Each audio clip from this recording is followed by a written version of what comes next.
Hi everyone, myself Vallirani, Department of Physics in Ramchandra College of Engineering. In this video, we will study Fraunhofer diffraction at single slit. Before going to discuss about diffraction at single slit, let's talk about objectives and outcomes of diffraction of light. Now we will see the objective of this topic is learning about theories of light, diffraction grating, and resolving power of optical instruments. And let us see outcomes of this topic. On successful completion of this diffraction video, students should able to gain knowledge on various theories of light. He able to acquire skill to identify and apply formulas of optics and wave physics. He able to understand the applications of diffraction, and the student should able to understand the resolving power of different optical instruments. Now let us see the Fraunhofer diffraction due to single slit. Before going to discuss about diffraction at single slit, here first we know what is diffraction and what are the conditions will be satisfied to obtain diffraction. Here, the diffraction tells us the light waves do not travel in a straight line. It is basically the bending of light waves at the edges of an obstacle and that are calling as diffraction. This is the diffraction. Here, the condition of diffraction is the width of the slit is comparable to the wavelength of incident light, then the light will be bending and we get diffraction pattern on the screen. This is the minimum requirement that we should achieve to observe the diffraction. According to Fraunhofer diffraction, the incident light must be plane and the light source must be monochromatic, and this source must be placed at a very large distance from the obstacle or slit, or a collimating lens must be used to get the plane wavefronts. This is about Fraunhofer diffraction. Now let us try to understand the diffraction at single slit with the help of this diagram. Here a monochromatic light source emitting parallel rays, parallel or plane wavefronts. Here it is a slit AB whose width is E. Here is a screen and collimating lens are used for focusing the light rays. Now, a parallel beam of light of wavelength lambda obtained from monochromatic light source is allowed to incident normally on the slit AB of width E. Now, the emergent light from the slit is focused by convex lens and incident on the screen. Here, the bending of light waves superimpose with each other and produce diffraction pattern consisting of a wide central maxima surrounded by a few narrow bands on either side, which are alternatively bright and dark fringes are observed on the screen. According to Huygens wave theory, each point of AB send out secondary wavelets in all directions. That means each point acts as a source of secondary wavelets. They sends out secondary wavelets in all directions. Here, the light waves traveling without a deviation and focused at a point focused on the center of the screen called as P0. Since they are traveling without a deviation, so they will form a maximum intensity on the screen called central maxima or principal maxima. Now let us see what happened when to light rays which are travel with a deviation. So from here the light rays travel like this with a deviation of theta when these light rays are focused at a point P1 on the screen. So now whether the point P1 is bright or dark will depends on the path difference between the light waves diffracted at the extreme points of the slit. The light rays which are deviated. Here the waves going from A has a certain path length and the waves going from B has certain path length, and there is a path difference existed between these two light rays. Whenever the light waves bend with some angle, the path difference will exist between these two light rays. In order to calculate path difference, as usual, we draw a perpendicular line from A to second diffracted light beam B, like this, called as C, and the angle of deviation is theta. Angle of deviation is theta, and the perpendicular line gives us immediately the path difference between these two diffracted light rays. To find the path difference between these two diffracted light rays, we can apply sine function on this particular triangle ABC. So we apply the sine function on this particular triangle ABC, we will get path difference. Let us see how to find out the path difference between these two diffracted light rays. Here, the intensity distribution at P1 depends upon the path difference between the secondary wavelets meeting at point P1. To find the path difference, draw a normal AC from the undiffracted wavelets at edge A onto the diffracted wavelet at edge B. From the right angle triangle ACB, sin theta is equal to BC by AB. Here AB shifted to this side, then we get BC is equal to AB sin theta. Here AB is the width of the slit, which is equal to E sin theta. Here BC represents the path difference between the two diffracted light rays. So the path difference between the waves diffracted at extreme points of the slit is E sin theta. This is the path difference between the waves diffracted at extreme points A and B from the slit. Okay. So whenever the light diffracted at a theta, then there exists a phase difference between those waves. Let us see how to find out the phase difference between these two waves. Here, the path difference between secondary wavelets at a slit is equal to 2 pi by lambda into path difference. Here is the path difference E sin theta. So, phase difference between the two light waves diffracted at extreme points of the slit AB is equal to 2 pi by lambda into E sin theta. And next, we have to calculate the resultant intensity at any point on the screen. We have to calculate whether the point P1 is a bright or dark. In order to find the resultant intensity at any point on the screen, first we know the resultant amplitude at that point. To find the resultant amplitude at any point on the screen, for this we can using method of vector addition of amplitudes. Here this is the vector addition of amplitude.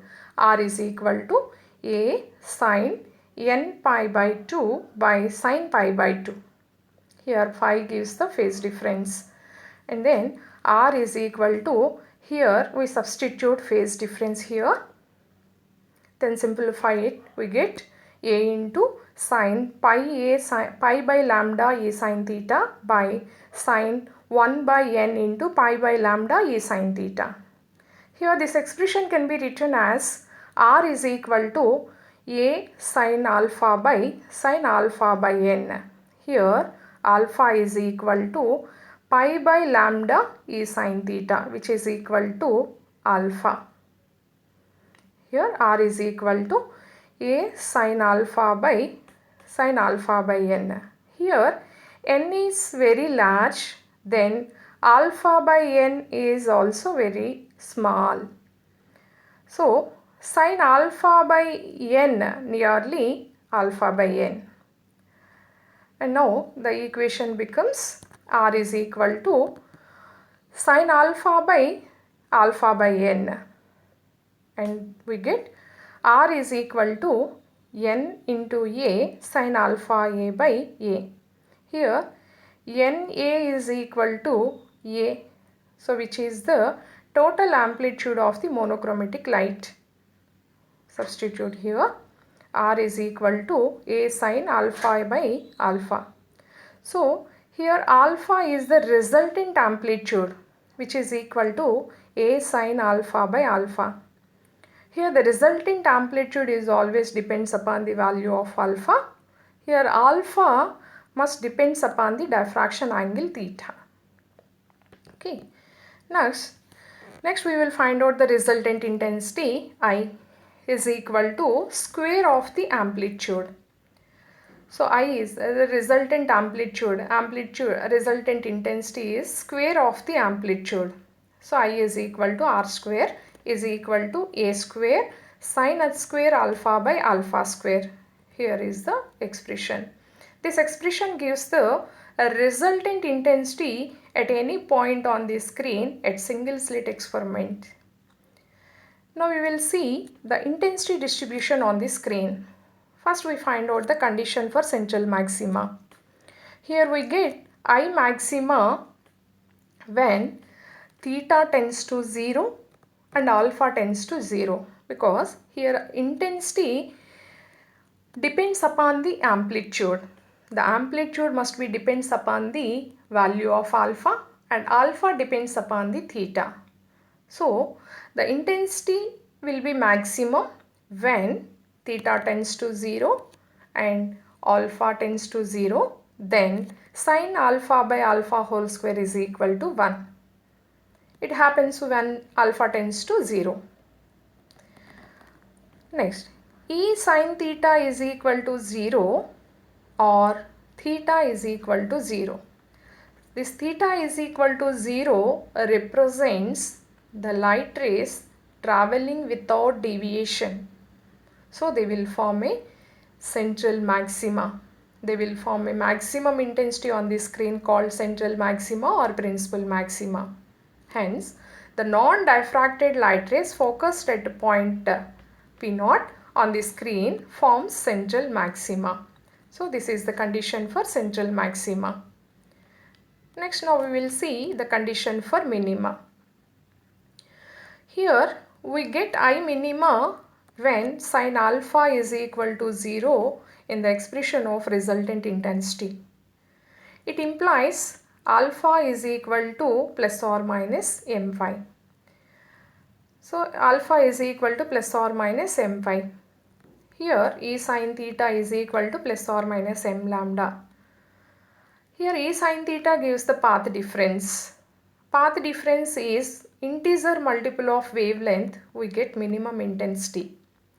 Here m is equal to 1. The range of m is 1, 2, 3 and so on, which gives the order of minima. Here m is equal to 1. Then the path difference is lambda. That means the two light waves traveling with the lambda path difference, then we will get minimum intensity on the screen. Here m is equal to 2. We get the path difference between the two light rays is 2 lambda. We will get minimum intensity at that point. That is, this expression represents the path difference between the waves is integer multiple of wavelength. We get minimum intensity on the diffraction pattern. Here m not equal to 0. Here m is equal to 0. It directly gives the condition for central maxima. Okay, so m is equal to 0. We will get path difference is equal to 0. So this is the condition for central maxima. That's why in this condition m not equal to 0. So this is the condition for minimum intensity. Now we will see The condition for secondary maxima.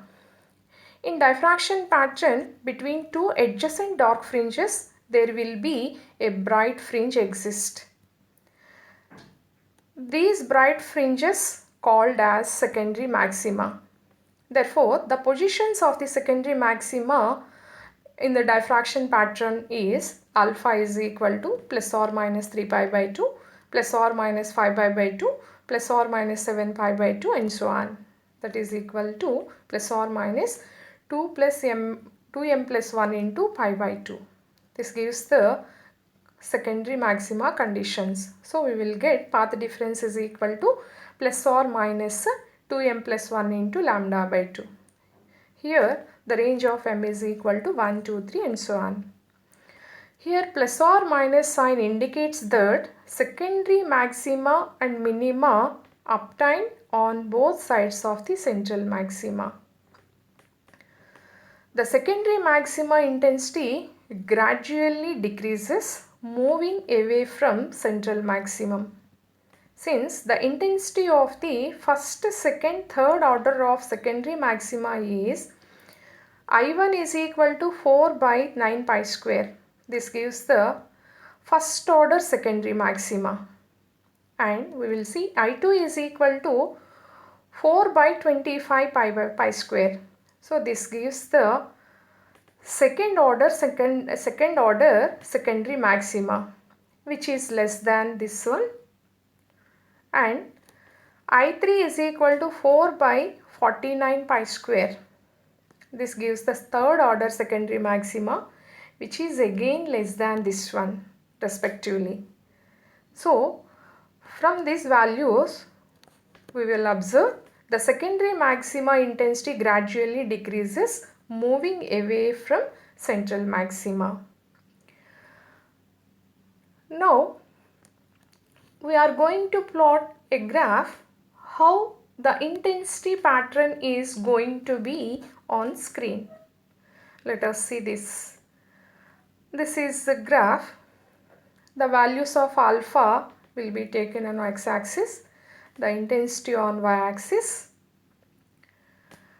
Here this is the central maxima. This is first order maxima. The first order, second order maximas are on either side of central maxima. The minimum intensities are occur at pi, 2 pi, 3 pi. And the secondary maximas are, we get plus or minus 3 pi by 2, 3 pi by 2, 5 pi by 2, 3 pi by 2, 5 pi by 2, minus 3 pi by 2, minus 5 pi by 2. We are getting secondary maximas here. The minimas are occur at pi, 2 pi, 3 pi, minus pi, minus 2 pi, minus 3 pi. Here the second order maximas and minimas are on either side of central maxima. So this is the intensity distribution curve for single slit experiment. This is the complete explanation. This is the complete detailed explanation about single slit diffraction. And next we will see some of the questions. Explain the natures of fringes are obtained at single slit Fraunhofer diffraction, or analyze qualitatively the Fraunhofer diffraction at single slit with a suitable diagram, or define diffraction and discuss Fraunhofer diffraction at a single slit with a neat diagram. So these are the questions on this topic.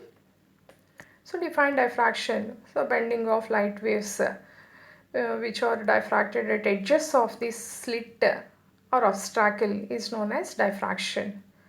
So this is about the Fraunhofer diffraction at a single slit. Thank you.